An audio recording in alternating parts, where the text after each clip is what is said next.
여러분,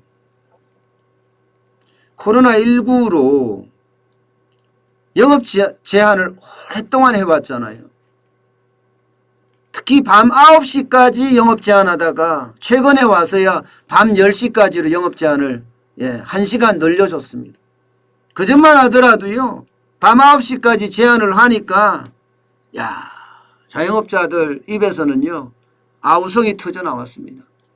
이게 한 달까지 두 달까지도 어떻게 참겠는데 석 달이 넘어가니까 돈이 안 벌리잖아요.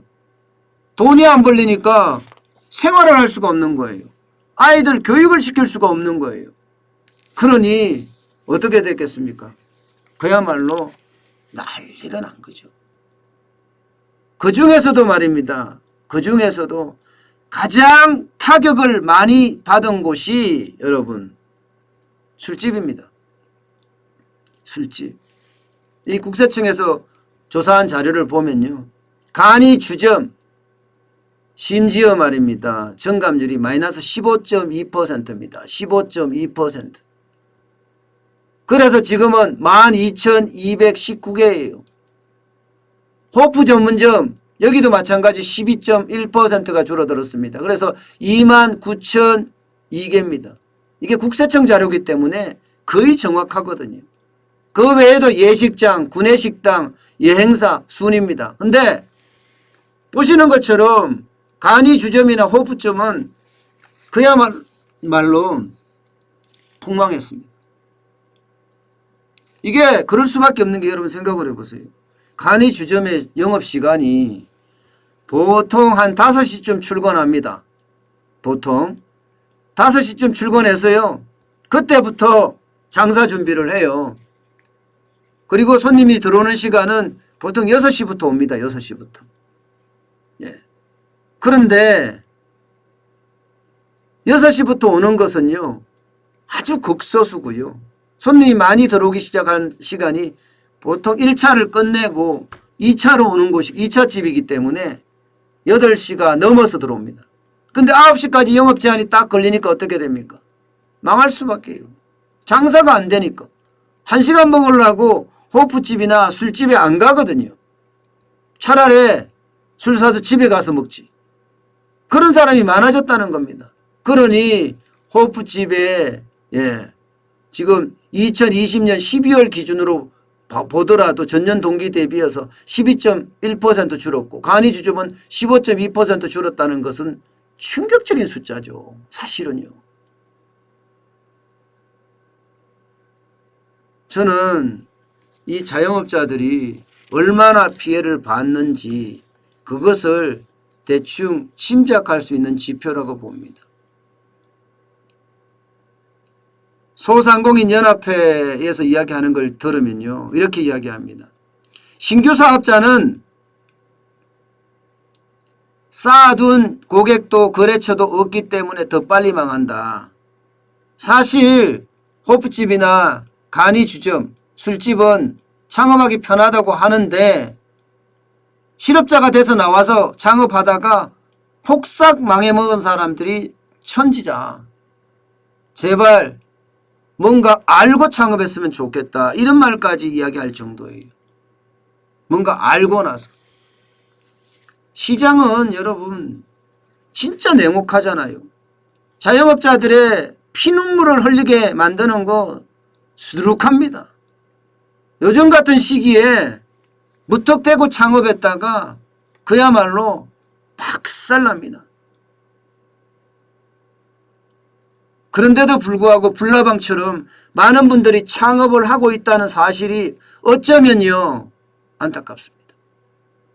물론 이 와중에도 여러분 되는 데가 있어요. 되는 데가. 이게 무조건 안 되지는 않습니다. 아무리 어려워도 되는 데는 됩니다. 그게 경제거든요. 그게 현장이고요. 보시다시피 통신 판매업 엄청나게 늘었죠. 저도 쇼핑몰을 하잖아요. 저도 멋진아지라는 쇼핑몰을 하고 있잖아요. 그런 것처럼 통신 판매업에 늘어난 거 보세요. 31.5%나 늘었습니다. 31.5%. 그러니까 창업을 한다면 통신 판매업을 해야 된다. 그런데 통신 판매업을 잘 알아야지 창업하는 거예요. 이건 무조건 창업하는 게 아니에요. 저도 이거 아는데 거의 한 3년 걸린 것 같습니다. 여기다가 펜션이나 게스트하우스 18.2%가 늘었습니다.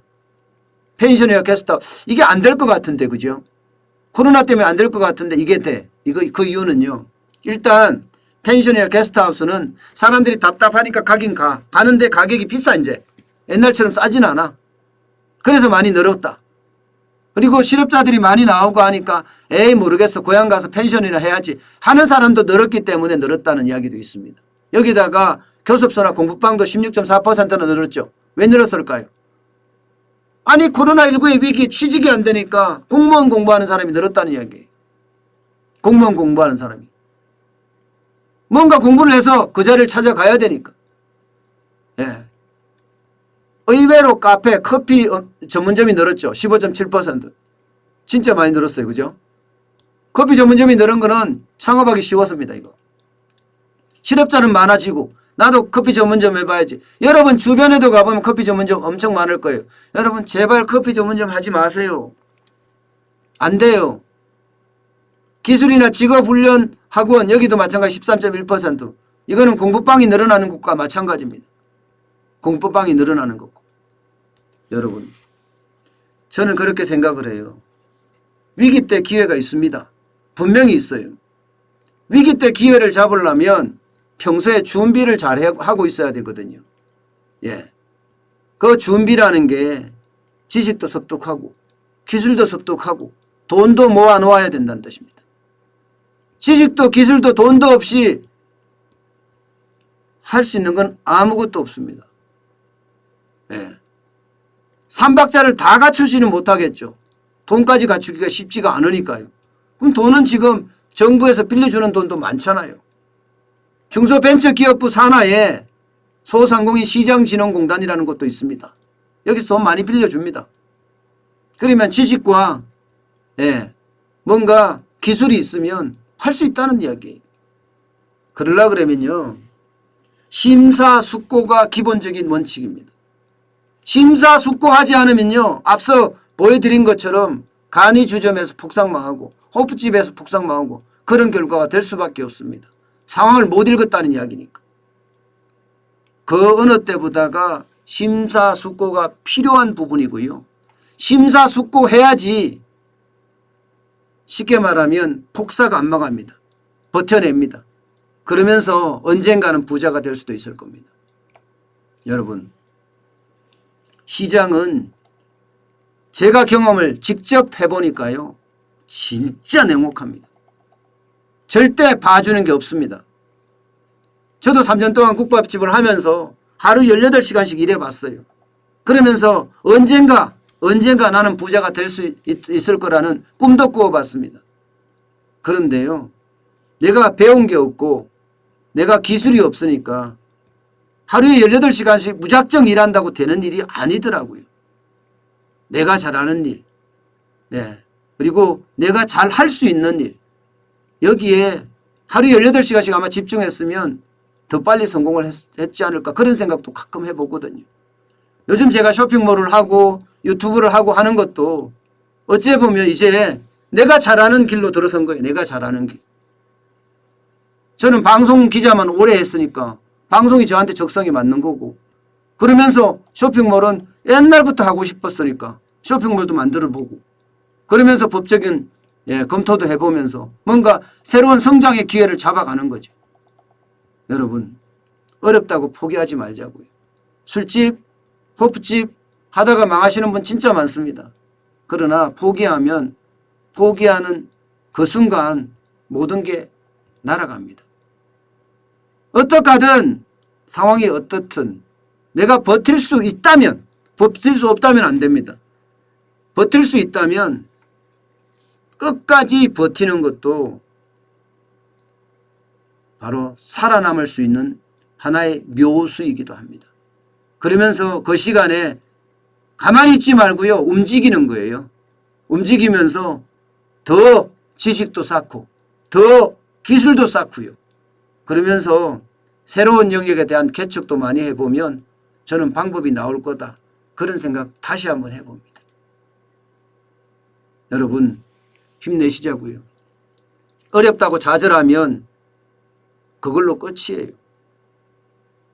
저도 작년 3월만 하더라도 불과 1년 전입니다. 작년 3월만 하더라도요. 마이너스 통장은 마이너스 통장대로 다 쓰고요. 아이들 학비나 아이들 생활비를 보내줘야 되는데 야, 참 막막하더라고요. 빚은 빚대로 다진 상태에서 현금은 없으니 그 당시에 제가 현금 50만 원 마이너스 통장에 50만 원 남아있는 게 아마 다였던 걸로 기억합니다. 그런데 제가 잘하는 것을 죽자고 하다 보니까요. 길이 보이더라고요. 예, 길이 보이더라고요. 그래서 저는 지금까지 버티고 있는 겁니다. 여러분, 그렇게 내가 잘하는 걸 하면 그것도 오랫동안 미친 듯이 하면 저는 길이 보일 거라고 생각합니다. 여러분은 정환진 TV를 보시는 여러분은요. 반드시 그 길을 찾기를 바랍니다. 만약에 제 도움이 필요하다면 언제든지 제가 도움이 되어드리겠습니다. 예. 대신 제가 방문하긴 좀 어려우니까 예. 제가 매일 뭐 하루에 방송을 많이 하니까요. 우리 회사로 우리 사무실로 와주시면 감사하겠습니다. 그럼 제가 도울 수 있는 범위 내에서 예, 제가 도움이 되도록 하겠습니다.